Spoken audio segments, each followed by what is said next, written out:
Salam jumpa, salam persaudaraan. Pertemuan kita kali ini memperbincangkan tentang cara-cara iblis menyerang manusia. Ada banyak cara, tetapi kali ini saya sebut salah satu di antaranya, yaitu iblis suka sekali menyerang pikiran manusia. Saudara, teristimewa bagi tokoh-tokoh atau pimpinan salah satu partai, ataukah salah satu unsur keagamaan, ataukah salah satu organisasi kemasyarakatan dan lain sebagainya. Iblis menyerang pikiran orang-orang itu oleh karena apa? Karena mereka itulah yang ambil keputusan untuk dilaksanakan oleh para anggota. Iblis tidak akan mulai dari anggota biasa. Dia akan mulai dari para pemimpin itu yang karena kedudukannya, yang karena kuasanya, yang karena posisinya dipercayakan untuk ambil keputusan yang akan kelak dilaksanakan oleh para anggota partai, komunitas, atau juga kelompok keagamaan, organisasi, dan lain sebagainya. Saudara, hati-hati. Luar biasa kebusukan iblis, luar biasa kebohongan iblis. Yang dia buat ialah dia akan mempengaruhi pikiran para tokoh itu, pimpinan itu, pemimpin itu, untuk senantiasa berpikir negatif tentang orang lain. Seakan-akan orang lain tidak punya hal positif lagi. Bahkan dia akan menanamkan pada pikiran orang yang bersangkutan untuk senantiasa mengkritik orang lain. Seakan-akan orang lain tidak punya hal positif yang berkembang di dalam diri dia. Bukan cuma itu. Iblis juga akan mematahkan orang bersangkutan untuk tidak lagi mau berpikir panjang lebar, tetapi hanya berdasarkan perasaan semata-mata. Saudara sekalian, kalau sampai keputusan berdasarkan perasaan, hancurlah kebahagiaan orang lain. Mungkin tidak sampai situ, tetapi dia juga bisa memutarbalikkan pikiran orang. Untuk apa? Cepat ambil keputusan. Walaupun data belum lengkap, tetapi hanya berdasarkan analisa, tak melihat data yang lengkap, ambil keputusan. Saudara, iblis pengaruhi supaya jangan berlama-lama. Tapi konsekuensinya adalah bahwa orang lain menjadi korban karena pikiran yang sesat itu. Lalu kita mesti buat apa? Gampang saja. Dengan rendah hati mesti mengakui bahwa aku juga sudah berbuat salah karena pikiranku yang sempit itu. Dengan rendah hati mengakui bahwa aku juga punya cara berpikir yang keliru karena sudah terbentuk berdasarkan emosi, sehingga pikiran tidak tajam lagi, tetapi yang runcing tajam ialah emosiku, dan emosi menguasai kepintaran, menguasai kepandaian, bahaya untuk orang-orang yang kita tuntun, kita dampingi, ataukah kita arahkan ke masa depannya. Harus rendah hati, saudara. Caranya apa? Saya berikan contoh yang dibuat oleh komunitas skolastika PNC Pineret. Para staf, itulah para dosen dan para pembina menyadari bahwa banyak kali keputusan terakhir ada pada tangan staf memang. Dan karena itu staf berpikir bahwa mestinya cari tempat tersendiri, ambil waktu barang seminggu untuk berefleksi lagi. Karena apa? Ini komunitas calon-calon imam yang kelak dipercayakan untuk melayani orang lain, entah itu anggota gereja atau juga anggota masyarakat. Staf ambil kesempatan selama 1 minggu. Yang pertama ialah kemampuan mengkritisi pola berpikir dan tindakan sendiri. Dibuat rapat bersama-sama, masing-masing ambil posisinya, Dan kemudian bebas ungkapan. Hebat.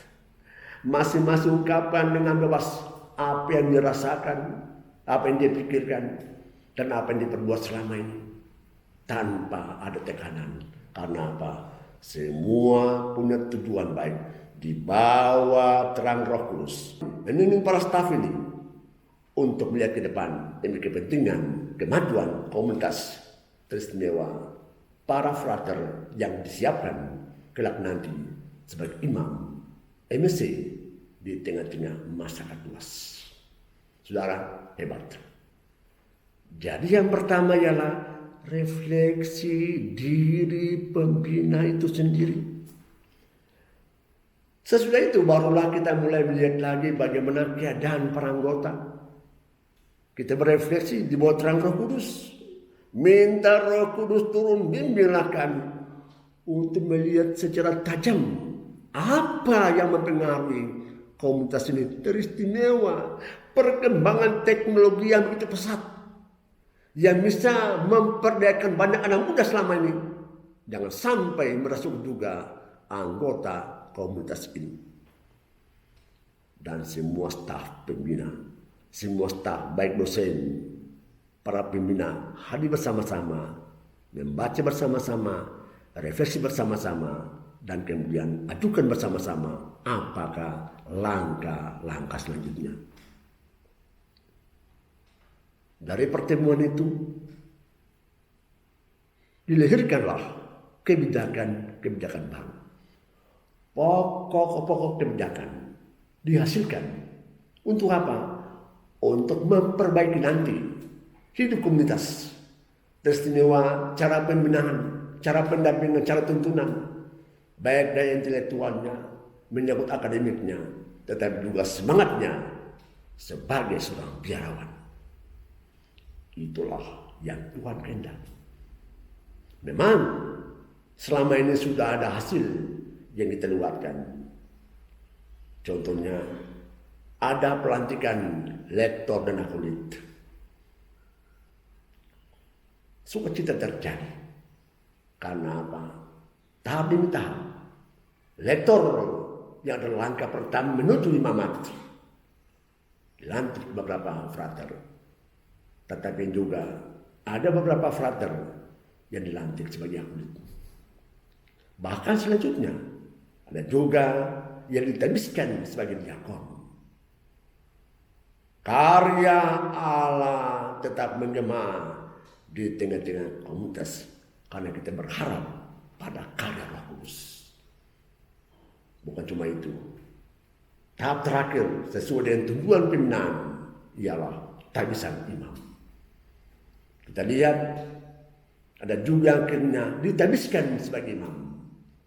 Dan mereka datang berkumpul lagi di tempat pembinaan ini untuk berikan berkat pertamanya bagi anggota staf, tetapi juga bagi teman-temannya yang dulu bersama-sama sebagai mahasiswa di tempat pembinaan swastika MSC Penyelem.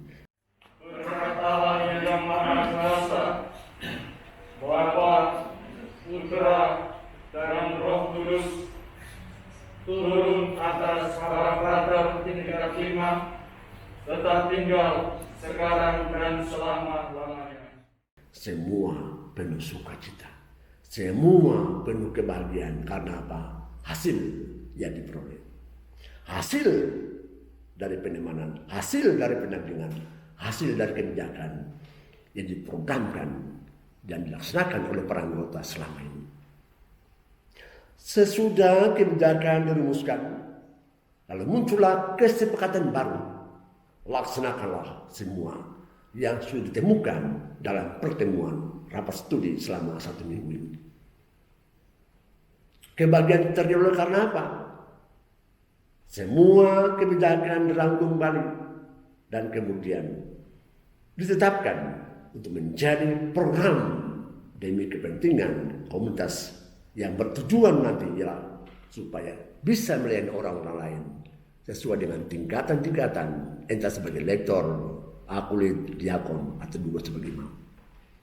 Saudara sekalian, kalau mau dipakai Tuhan, lepaskanlah cara cari di situ.